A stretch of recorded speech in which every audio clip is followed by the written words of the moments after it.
Hi everyone, welcome back to my YouTube channel. I hope कि आप सब लोग बहुत अच्छे होंगे। फ्रेंड्स, अगर आप लोग चैनल पर नए हो और आपने अभी तक चैनल को सब्सक्राइब नहीं किया है तो इसे सब्सक्राइब करके वीडियोस को लाइक कर दीजिएगा। लास्ट पार्ट में हमने देखा था कि वांगजी की रट ओवर होने के बाद विंग उसके पास गया था और वो उसे परेशान कर रहा था। वांगजी ने उसे बहुत ज़्यादा रोका लेकिन विंग बिल्कुल मान ही नहीं रहा था। इस वजह से वांगजी ने अपना कंट्रोल खो दिया और वो विंग को अग्रेसिवली किस करने लगा और उसने विंग को मार्क भी कर दिया था। उसने विंग को इतना ज़ोर से बाइट किया कि विंग के मुंह से एक चीख निकल गई। बाहर जो भी सैनिक थे उन लोगों ने जब विंग की चीख सुनी तो वो भी चौंक गए थे। उनमें से एक सैनिक कहता है ये किस तरीके की आवाज़ थी, तो दूसरा कहता है पता नहीं, ऐसा लग रहा है जैसे कोई बहुत ज़्यादा दर्द में है। तभी दूसरा कहता है ये आवाज़ तो सेनापति लैन के कमरे से आ रही है। पहला सैनिक फिर से कहता है कि हमें वहाँ जाकर चेक करना चाहिए, क्या सेनापति लान ठीक होंगे। वो लोग आपस में इसी तरीके से बातें कर रहे थे। उन्हें समझ नहीं आ रहा था कि उन्हें वांगजी के कमरे में जाना चाहिए या फिर नहीं, क्योंकि उन्हें ये इंस्ट्रक्शन मिले थे कि अभी उन्हें वांगजी के कमरे से दूर रहना है। तभी एक सैनिक की नज़र दूसरी तरफ से आते हुए लेन शिचेन और बाकी लोगों पर गई। वो कहता है वो देखो, कुल प्रमुख लान आ रहे हैं, हम उनसे बात कर सकते हैं। दो सैनिक दौड़कर शिचेन के पास चले गए। शिचेन जो कि अपने अंकल और जियांग फेंगमियान से बातें कर रहा था।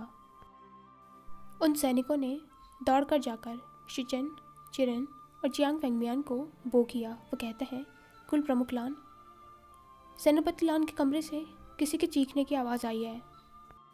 आपने हम सभी को वहाँ जाने से मना किया था, इसलिए हम वहाँ देखने नहीं गए। शिचेन ये सुनकर थोड़ा हैरान हो गया था। वो कहता है मतलब किस तरीके की आवाज़, क्या वो वांगजी की आवाज़ थी? इस पर वो सैनिक कहता है पता नहीं।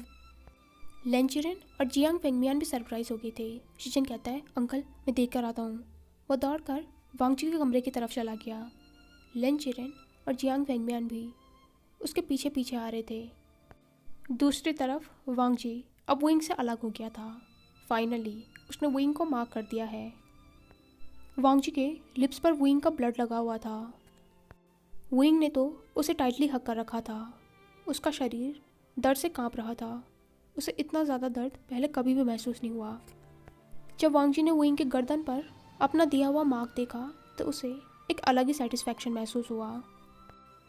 वो विंग को खुद से अलग करने की कोशिश कर रहा था, लेकिन विंग ने उसे बहुत ही ज़्यादा टाइटली पकड़ रखा था और वो शायद रो भी रहा था। वांगजी उसकी पीठ को सहलाकर कहता है विंग तुम ठीक हो ना? लेकिन विंग ने कोई भी जवाब नहीं दिया। वो जवाब देता भी कैसे? उस दर्द की वजह से उसका दिमाग ब्लैंक जो हो गया था। वो सिसकियाँ ले रहा था।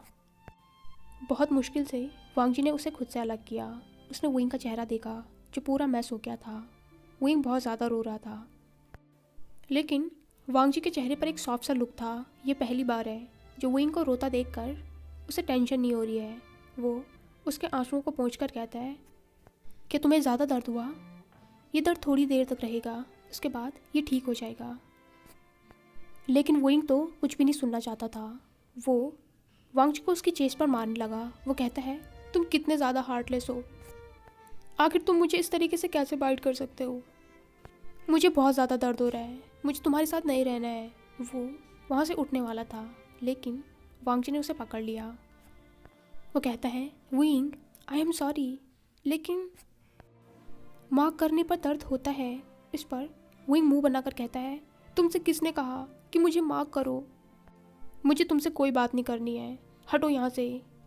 उसने वांगजी से खुद को छुड़ाया। वो उठकर बाहर जाने वाला था। वांगजी भी उसके पीछे पीछे आ रहा था। विंग अभी भी रोए जा रहा था। तभी बाहर से दरवाजे पर शिचेन ने नॉक किया। वो बहुत ज़्यादा परेशान लग रहा था। वो कहता है वांगजी क्या तुम अंदर हो? तुम ठीक हो ना? दरवाज़ा खोलो। जैसे ही विंग ने शिचेन की आवाज़ सुनी वो और ज़्यादा रोने लगा और वो रोते रोते उसका नाम ले रहा था, जेबू जुन। लेकिन तभी वांगजी ने पीछे से उसका मुंह बंद कर दिया। विंग दरवाज़ा खोलने जा रहा था, लेकिन वांगजी ने उसे सडनली पकड़ लिया। वो कहता है छोड़ो मुझे। वांगजी उससे कहता है विंग थोड़ा सब्र रखो, अपनी हालत देखो, इस तरीके से दरवाज़ा खोलोगे क्या?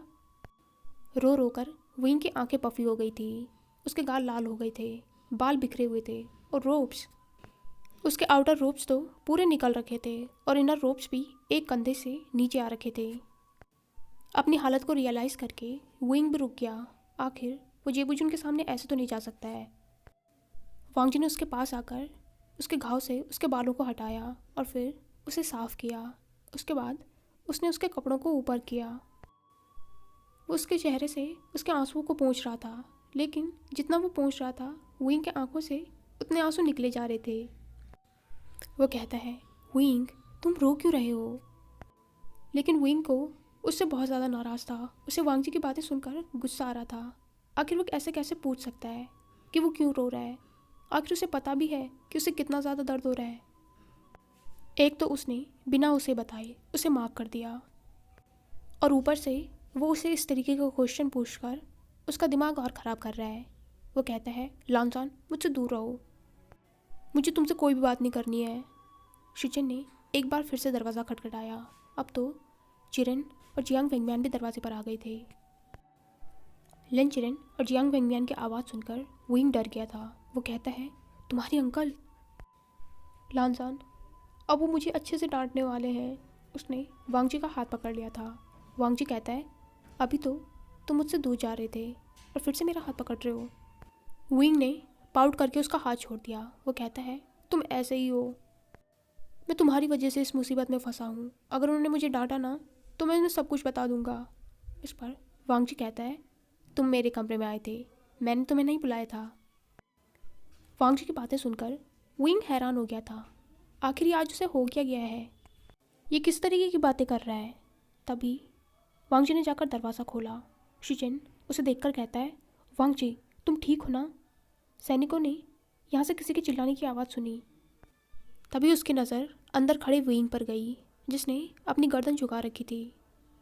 शिचिन खुद से ही कहता है, मैंने सोचा ही था मास्टर वे मेरी बात बिल्कुल नहीं मानेंगे। तभी लेंचरेन ने भी विंग को देख लिया था। वो कहता है, वांग जी ये यहाँ पर क्या कर रहा है? चिरन की आवाज़ सुनकर विंग को तो बहुत ज़्यादा डर लग रहा था, लेकिन वांग जी कहता है, अंकल आप शांत रहिए। उन लोगों ने विंग के चेहरे को नोटिस किया। उसकी आंखें पूरी पफी हो रखी थी और रेड भी हो रखी थी। जियांग वेंगमैन उसके पास जाकर कहते हैं, आशियन तुम्हें क्या हुआ है? ये तुम्हारी आंखें इतनी लाल क्यों हो रखी हैं? विंग कुछ भी नहीं बोल रहा था। वो तो खुद को रोने से रोक रहा था। अभी भी उसके गले में कितना दर्द हो रहा है। इससे पहले कि विंग कुछ कहता, वांग जी कहता है, कुल प्रमुख विंग बिल्कुल ठीक है, लेकिन मुझे माफ़ कर दीजिए, मैंने उसे माफ़ कर दिया है। वांग जी की बातें सुनकर वो तीनों के तीनों हैरान हो गए थे। चिरन कहता है, क्या मतलब है तुम्हारा? इस पर वांग जी कहता है, मैंने विंग को माफ़ कर दिया है, वो अब ऑफिशियली मेरा ओमेगा है। इस पर चिरन कहता है, तुम्हारा दिमाग ख़राब हो गया है। विंग जिसने अभी भी अपनी नज़रें झुका रखी थी, उसका चेहरा पूरा लाल हो रखा था। लेंचिरन कहता है, तुम में बिल्कुल भी सब्र नहीं है, आखिर इतनी क्या जल्दी थी? वो विंग को देखकर कहता है, तुम यहाँ पर कर क्या रहे थे? इस पर वांग जी कहता है, अंकल आप इतना ज़्यादा गुस्सा क्यों कर रहे हैं? विंग को मत डांटिए, मेरी गलती थी, मैं खुद पर कंट्रोल नहीं कर पाया और मैंने उसे माफ़ कर दिया। जियांग वेंगमियान विंग से कहते हैं, आशियन तुम्हें इससे कोई प्रॉब्लम तो नहीं है ना? इस पर विंग ने अपने पापा की तरफ देखा। वो कहता है, नहीं। तो फेंगमियान ने उसके चेहरे पर अपना हाथ फहराया। वो कहता है, तुम्हें ज़्यादा दर्द हो रहा है? तो विंग ने पाउट करके नोट किया। जियांग वेंगमियान कहते हैं, तुम्हें थोड़ी देर दर्द होगा, उसके बाद सब कुछ ठीक हो जाएगा। जियांग वेंगमियान लेंचरन को देखकर कहता है, मास्टर लैन कोई बात नहीं, रहने दीजिए, वैसे भी अब हमें इन दोनों की शादी तो करवानी ही है। यानली की शादी के बाद हम इन दोनों के बारे में बात करेंगे। लेंचरन ने भी इस बात पर नोट किया। वो कहता है, मैं समझ रहा हूँ, लेकिन आजकल के बच्चों को देखिए, इनमें थोड़ा सा भी पेशेंस नहीं है। इसके बाद जियांग फेंगमियान और चिरेन वहाँ से चले गए। शिचिन विंग को देखकर कहता है, आशियन मैंने तुमसे कहा था ना यहाँ पर मत आना। तो विंग फिर से रोने लगा। वो कहता है, जेबुजुन मुझे नहीं पता था कि ये मुझे बुली करेगा। अब तो मैं इससे सच में बात नहीं करने वाला हूँ। उसकी बात सुनकर शीजन ने स्माइल किया। वो वांगजी को देखकर कहता है, वांगजी, वुइंग के उस मार्क पर थोड़ा सा मेडिसिन लगा देना, उसे दर्द हो रहा होगा। मैं किसी सैनिक से भिजवा देता हूँ। वांगजी ने इस पर नोट किया और फिर शीजन भी वहाँ से चला गया। शीजन के जाने के बाद वुइंग भी मुंह बनाकर वहाँ से जाने वाला था, लेकिन वांगजी ने उसका हाथ पकड़ लिया। वो उसे अपनी तरफ खींचकर कहता है, वुइंग, क्या तुम नहीं चाहते थे कि मैं तुम्हें मार्क करूं? वुइंग कहता है, मैं चाहता हूं, लेकिन इस तरीके से तुमने मुझे बताया भी नहीं। सोचो, अगर उस दर्द से मेरी जान चली जाती तो। इस पर वांगजी ने स्माइल किया। वो कहता है, उतने से दर्द से किसी की जान नहीं जाती। तो वुइंग फिर से टेंट्रम थ्रो करने लगा। वो कहता है, तुम तो चाहते ही हो कि मैं मर जाऊं। छोड़ो मुझे तुमसे बात ही नहीं करनी है। लेकिन वांगजी ने उसे टाइटली हक कर लिया। वो कहता है, ब्रदर अभी मेडिसिन भिजवा देंगे, मैं वो लगा देता हूँ। थोड़ी देर में एक गार्ड ने आकर वांगजी को वो मेडिसिन दी जो शीजन ने भिजवाई थी। वांगजी कहता है, वुइंग आओ, मैं तुम्हें मेडिसिन लगा देता हूँ। वुइंग भी उसके सामने बैठ गया था। वांगजी ने उसके रोप्स को थोड़ा उसके गले से हटाया और इसके बाद वो मेडिसिन लगाने लग गया था। वो कहता है, तुम चिंता मत करो, ये कुछ टाइम बाद ठीक हो जाएगा। वुइंग कहता है, अगर माँ को पता चला ना तो वो मेरी जान ले लेंगी। इस पर वांगजी कहता है, मैडम ये कुछ भी नहीं कहेंगी, मैंने उनसे प्रॉमिस किया है कि मैं हमेशा तुम्हारा ध्यान रखूँगा। इस पर वुइंग हैरानी से उसकी तरफ देखता है। वो कहता है, क्या? तो वांगजी कहता है, वुइंग कहता है, तुमने माँ से कब बात की? इस पर वांगजी कहता है, उस दिन जब तुम पर हमला हुआ था। वुइंग थोड़ा क्यूरियस हो गया था। वो कहता है, माँ ने तुमसे क्या कहा? इस पर वांगजी कहता है, उन्होंने मुझसे कहा कि मैं तुम्हारा ख्याल रखूं। वुइंग सोच में पड़ गया था। वांगजी कहता है, तुम क्या सोच रहे हो? इस पर वुइंग कहता है, नहीं कुछ भी नहीं। तुम्हें पता है, जब मैं छोटा था ना और अपने माँ बाबा के साथ जियांग कबीले में आया जाया करता था, तो मैं उनको बिल्कुल भी पसंद नहीं करता था। मैं उनसे बहुत ज़्यादा डरता था और वो भी मुझे बिल्कुल भी पसंद नहीं करती थी। जब भी मैं अपने बाबा के साथ जियांग क्लैन जाता था, हमेशा उनकी डांट खाता था। वो मुझसे हमेशा कहती थी कि मैं कितना ज़्यादा शरारती हूँ। मेरे माँ बाबा ने मुझे बहुत ज़्यादा बिगाड़ के रखा है। वो शीचिए और जियांगजिंग से भी मुझे बात नहीं करने देती थी। लेकिन माँ और बाबा के जाने के बाद जब मुझे उनके साथ ही रहना पड़ा, तब भी मैं उनसे दूर दूर रहता था। लेकिन बाद में वो खुद ही मेरे पास आने लगी और फिर उन्होंने मुझे डांटना भी बंद कर दिया। मुझे लगता था कि वो मुझसे कभी भी प्यार नहीं करेंगी, लेकिन ऐसा कुछ भी नहीं हुआ। अब तो वो मुझसे बहुत ज़्यादा प्यार करती हैं और मेरी बहुत ज़्यादा केयर भी करती हैं। और मुझे सच में खुशी हो रही है कि उन्होंने तुमसे मेरा ख्याल रखने को कहा। इस पर वांगजी कहता है, तो वुइंग मुंह बनाकर कहता है, और तुम्हें देखो, तुम इस तरीके से मुझे बुली कर रहे हो, मेरा बिल्कुल भी ख्याल नहीं रख रहे हो। इस बात पर वांगजी हंसने लगा। उसने वुइंग के घाव पर मेडिसिन लगा दी थी। तभी वुइंग सोचकर कहता है, लानजान, वैसे कि तुम्हें उस पर्सन के बारे में कुछ पता चला जिसने मुझ पर हमला किया था? इस पर वांगजी कहता है, नहीं वुइंग, पता नहीं वो कौन था। मैं रिसर्च कर रहा था, लेकिन तब तक मेरी रट आ गई और मैं यहाँ कमरे में बंद हो गया। इस बात पर वुइंग ने नोट किया। वांगजी कहता है, वैसे राजकुमारी की शादी कब फिक्स हुई है? इस पर वुइंग एक्साइटेड हो गया था। वह कहता है, शायद 1-2 हफ्ते में। वांगजी कहता है, शायद? इस पर वुइंग कहता है, हाँ, जब वो बातें कर रहे थे तब तो मैं तुमसे मिलने आ गया था। फिर वांगजी कहता है, तब तो तुम्हें यहाँ से जल्दी निकलना पड़ेगा। वुइंग कहता है, हाँ, बाबा बता रहे थे कि हम कल या फिर परसों यहाँ से चले जाएंगे। वैसे तुम कब जाओगे? वांगजी कहता है, हम भी जल्दी ही जाने वाले हैं। हमें हमारे सेक्ट में कुछ ज़रूरी काम है और फिर वेन रूहान के ख़िलाफ़ कोई योजना भी बनानी है। वुइंग कहता है, तो क्या तुम मेरी शीजी की शादी में आओगे? इस पर वांगजी कहता है, तुम मुझे निमंत्रण भेजोगे? इस पर वुइंग कहता है, हाँ ज़रूर, अगर तुम नहीं आए ना तो मैं खुद ही तुम्हारी क्लैन आ जाऊँगा। वांगजी ने इस पर स्माइल किया। वो कहता है, मैं आ जाऊँगा। शाम को वुइंग अपने कमरे में वापस आया। यान ली और जियांगजेंग उसके कमरे में ही बैठे हुए थे। वुइंग उन्हें देखकर कहता है, शीजिए, जियांगजेंग, तुम दोनों यहाँ पर क्या कर रहे हो? जियांग चंग उसके पास गया और उसने विंग के गले से उसका रोप हटाया। वो देखकर कहता है, तुम्हारा दिमाग ख़राब हो गया है क्या? तुम्हें ज़रा भी डर नहीं लगता? अगर लान वांगजी तुम्हें हर्ट कर देता तो? इस पर विंग कहता है, चंगशा ऐसा कुछ भी नहीं है, वो मुझे हर्ट नहीं करता। यानली कहती है, तुम ठीक हो ना? इस पर विंग कहता है, हाँ मैं बिल्कुल ठीक हूँ। तभी जियांगशेन कहता है, वैसे बाबा ने कहा है कल हम यहाँ से जा रहे हैं, इसलिए तुम अपना सामान पैक कर लेना। विंग कहता है, कल? लेकिन बाबा तो कह रहे थे कि हम परसों जाएंगे। उस पर जियांगशेन कहता है, शिजे की शादी तय हो गई है, अपने सेक्टर में जाकर हमें तैयारियां भी तो करनी है, और तुम्हें उस लान वांगची से फुर्सत मिले तब तो तुम्हें कुछ होश रहे। विंग ने उसे इग्नोर किया। वो कहता है, अच्छा है, वैसे भी हम कितने टाइम से यहाँ पर हैं, अब तो मुझे अपने घर की याद ही आने लगी थी। यानली उससे कहती है, ठीक है, सुबह मैं तुम्हें जगाने आ जाऊँगी, अभी तुम आराम से सो जाओ। उसके बाद जियांगशेन और यानली उसके कमरे से चली गई और विंग जाकर सो गया। नेक्स्ट डे उन लोगों ने सारी तैयारी कर ली थी। अब वो अपने सेक्ट वापस जाने के लिए तैयार थे। सब लोग गेट पर थे, जिन ग्वांगशान और बाकी सब लोग भी उन्हें छोड़ने आए थे। विंग की नज़र तो सिर्फ एक पर्सन को ढूंढ रही थी, लान वांगजी, जो अभी भी नहीं आया था।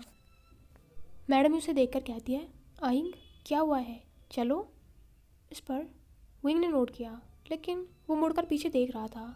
तभी उसके चेहरे पर एक बड़ी सी स्माइल आ गई। वो कहता है, माँ आप चलिए, मैं बस अभी आया। मैडम यू ने भी उस डायरेक्शन में देखा तो वांगजी वहाँ से आ रहा था। मैडम यू कहती है, देर हो रही है, जल्दी आना, और इसके बाद वो चली गई। विंग वांगजी की तरफ मुड़ा। वो कहता है, लानजान इतनी देर कहाँ लगा दी, अभी मैं चला जाता ना। वांगजी कहता है, मुझे माफ़ कर दो, मैं वो कुछ ज़रूरी काम कर रहा था। मुझे तो अभी अभी ब्रदर ने बताया कि तुम लोग आज ही जा रहे हो। विंग कहता है, अपना ध्यान रखना। इस पर वांगजी कहता है, मैं ठीक रहूँगा, लेकिन तुम अपना ध्यान रखना। अभी तक हमें ये पता नहीं चला है कि तुम पर हमला किसने किया था।